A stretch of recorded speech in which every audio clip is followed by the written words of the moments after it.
he has to pack his bags, he has to get out of Royal Lodge, he has to lock the doors, and he has to go. Well, should the government step in, and what can they realistically do, Nadine? The government should not step in. They shouldn't go anywhere near it. That would set a precedent. You know, he's one bad apple. We should be very grateful for our royal family, for all that they do, all the revenue they bring into the UK, for what they do for us globally, on so many levels. But Prince Andrew is a bad apple. And, you know, I'm a mother of 3 grown-up daughters, and I know that if I'd behaved in the way that Prince Andrew even begins to behave, they would be making an intervention. And I really feel sorry for Beatrice and Eugenie because they're being besmirched by this. And we've seen our royal family diminish through death and illness in recent years, and they could be playing a very active role. But of course they can't because of their father. And if I were Beatrice and Eugenie, and if it was my girls, they'd be sitting him down and saying, pack your bags, get out, go and live somewhere else, go and live in a different country. It's over. But the problem is Prince Andrew doesn't seem to realise it is over. What he's done in the past through his relationship with Epstein has been not just unbelievable, but untenable in his position as a member of the royal family. He has to go. He has to pack his bags, he has to get out of Royal Lodge, he has to lock the doors, and he has to go. And the sooner he does it, the better. And I think the only people who can make him realise that are his own family and his own daughters, because he doesn't seem to be listening to anybody else. I should point out, of course, given that Prince Andrew is not here, we've never asked him to come on the panel, I'm not sure he would, but Doubt it. he is not here to defend himself. He has vigorously denied the allegations made by Virginia Giuffre. Of course. That he... Well, effectively, he had sex with her, that he's sexually assaulted. He is. I have to say that. You know I do. Yeah, but that's that not even a substantive point. The point is... It's a point of law that I have to point that out, absolutely. as you know. But the point is he's absolutely blackened the name of the royal family. While the king is over in Rome at the moment, meeting the Pope, while the king is trying in the post the death of the Queen to establish a new monarchy and modernising the monarchy, it's been absolutely dominated by Prince Andrew. Okay. He just has to go. We certainly had a lot of questions on it tonight, which is why we're doing it. Yes, the man there in the dark glasses, yeah, in the blue sweater. Should Prince Andrew not be exiled for his crimes? Right, what, chucked out of the country altogether? Yes. Any idea where you think he should go? It's far around. Okay.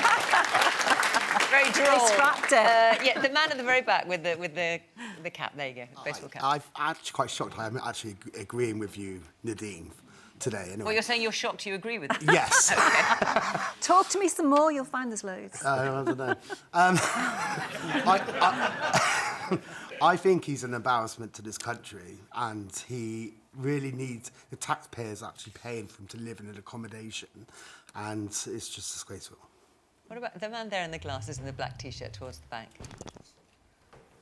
Yeah, I think there's a bit of a danger in referring to Prince Andrew as a bad apple, thinking that if it is true, once he's removed, then the whole problem's over. This was like a highly organised, horrific thing. I mean, who else was involved, and what sort of systems, what sort of environment is put in place where these people were abused in such an awful way? Nadine was talking about the royal family. I was referring to bad apple in the royal family, in the context of just the royal family. You're absolutely right. In the wider scheme of things, yeah, there are many questions to be answered. So, just putting another point of view, Mariella, for the sake of argument. I mean, is there any sense, do you think? I mean, Prince Andrew, he's no longer getting income from the royal family. He may have a private income or inheritance that we don't know about, but he gets no income from the royal family. He has no title anymore.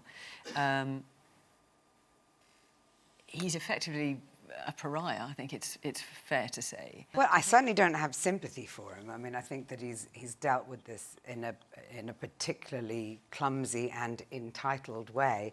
But I'll maybe come back to entitled in a minute. You know, I mean, I don't think he's been properly apologetic to the victims. I don't think he's taken it seriously enough.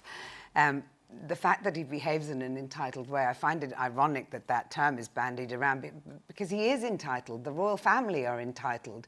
They're entitled to inherit this position at the sort of pinnacle of British society. I think Prince Andrew, I also find myself curiously agreeing with Nadine in that I think he should go and live in some nice, Swiss ski resort with his creepy friends, his creepy rich friends, and live out his life the way he clearly enjoys it. But I think that there's big questions that we should be asking about the place of the monarchy in our society at the moment. We have this constitutional monarchy, which is in many ways at odds, I would say, with the parliamentary system and the democratic system we have. I think that the royal family are incredible. I think that the king, with all of his organic and environmental work, and the queen with all her work around literacy. And I read an amazing article the other day because Sophie, the Countess of Wessex, had gone to the DRC and taken this very dangerous trip to highlight the Democratic Republic of Congo, to highlight the issues particularly women were facing there. And so I think that they do great work, but there's absolutely no transparency when it comes to finances. We scrutinise them to within an inch of their lives because of the fact that we pay such huge amounts of money for them to continue to live in the way that they do. And I think that's what we should be asking questions about at the moment. Clearly, Prince Andrew has dirtied his hands in something that is totally abhorrent. And I find it really also, very difficult to comprehend why what was clearly a grooming gang of rich, powerful men, the only people who have been very clear, one's been a recipient of justice in terms of Ghislaine Maxwell for her role in it, one woman, and another woman, Virginia Giuffre, has committed suicide as a result of her experiences. Where are the men? Where are the guys that were involved with this? It's not just Prince Andrew. And I think we should be looking at that. So, Harriet, should the government step in, and what can they realistically do? So just to fill everybody in, the government has said they'll not be making time for MPs to debate Prince Andrew in the Commons. And actually, there's all sorts of difficulties about debating the royals in the Commons. We can maybe come on to that.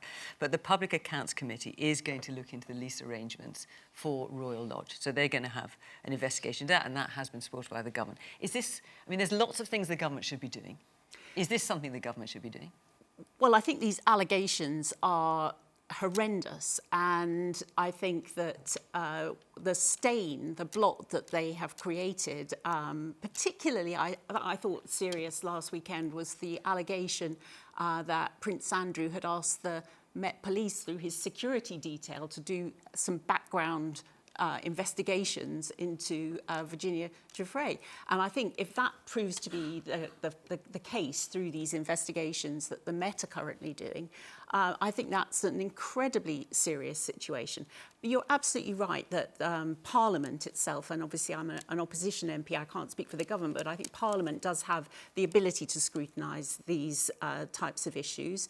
And I think that the government itself has got the power to provide time to Parliament in government time to debate them. But I think that the allegations are incredibly serious, particularly that one last weekend I thought was really, just so shocking in terms of investigating her, that I think this story will continue. And to Mariella's point, I think I am passionate monarchist. I think we have been incredibly blessed to have a constitutional monarchy, and I'm a huge supporter of the royal family, and that's why I think this is such a serious situation, because clearly the great work that our royal family do, and as Mariella was outlining some of those examples, it is affected by the media coverage that we're getting all the time about these. But they could do that great work without us being a constitutional. They could do those good works without us being a constitutional monarchy. monarchy with completely, opaque finances. This is... part of the reason we can't investigate Royal Lodge and so on is because there is no transparency with an awful lot of the money that goes to the royal family. I'm not saying they shouldn't. I absolutely, as I said, they do great work, but maybe we should re-look at our relationship with them. Okay. But this is why it's so serious, because people who are Republicans... I'm not a Republican. I'm not including you in that, Mariella, but I'm saying there are people who are Republicans. They are using this. They are using this as a way to get at the royal family, and that's terrible. Men there in the jacket and tie. Thank you. I think if Prince Andrew wishes to do the honourable thing and leave the country with his family, there may be a couple of spare bedrooms in Montecito. With Harry and Meghan, you're thinking, of course. Yes, man here. I think it has to start somewhere, right? There's this shroud of secrecy across the whole thing.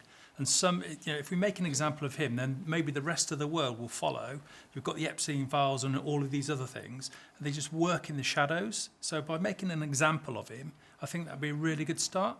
But is this something you think the government should be doing, or Yes, do you think the royal absolutely. family should be doing it themselves? Brave stance, yeah. But what could they do? Like, what should Well, they... hang on, we've got someone representing the government here, so let's find out. So just clarify for everybody here who may not be familiar with it. As I understand it, MPs are not allowed to discuss the royal family in the Commons. Is that right?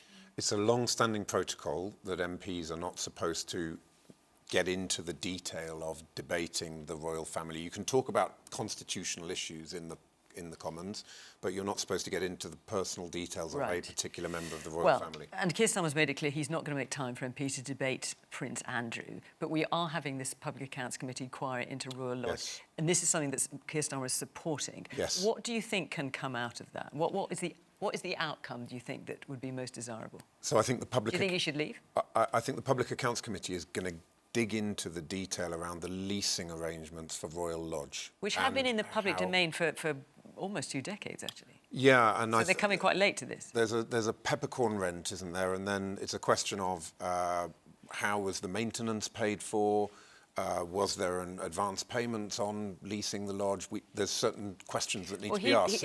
What we are told, well, a lot of it in the public domain, which is why I'm interested as to what exactly they think they're going to find out. So, as we are told, something like 8.75 million was given by Andrew up front.